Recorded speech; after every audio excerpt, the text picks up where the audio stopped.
প্রেগন্যান্সির তৃতীয় পর্যায়ে রয়েছেন পপি।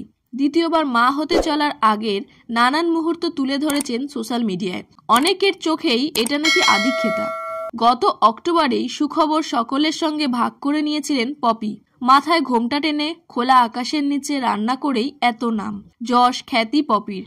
তার ফেসবুক ফলোয়ার্স এবং ইউটিউবে সাবস্ক্রাইবার সংখ্যা মাথা ঘোরানো। আপাতত প্রেগন্যান্সির তৃতীয় পর্যায়ে রয়েছেন পপি। ধুমধাম করে মিটেছে স্বাদের অনুষ্ঠান, তবে মন ভালো নেই পপির। নেপথ্যে সোশ্যাল মিডিয়া। যে সোশ্যাল মিডিয়ার হাত ধরে তার এই জনপ্রিয়তা, সেই সমাজ মাধ্যমেই নিজের নামে কুৎসা দেখে চুপ থাকতে পারলেন না পপি। সম্প্রতি এক ইউটিউব চ্যানেলে পপির ভিডিওর ক্লিপিংস ব্যবহার করে তাকে রোস্ট করা হয়। পপির বরকে ব্যক্তিগত আক্রমণ করা থেকে প্রচারের আলোয় থাকতে নিজের প্রেগন্যান্সিকে হাতিয়ার করেছেন পপি, হেন নানান অভিযোগ। ব্লগে ন্যাকামি করছেন পপি, এমন কথাও শুনতে হয়েছে তাকে।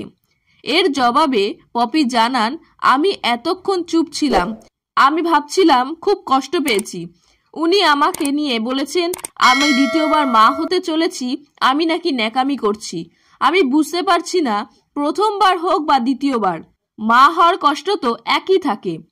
আর আগে যখন অর্জুন হয়েছিল তখন আমি ইউটিউবে ছিলাম না। গত 5 বছরে আমি অনেক পরিশ্রম করেছি, তারপর এখন মা হচ্ছি।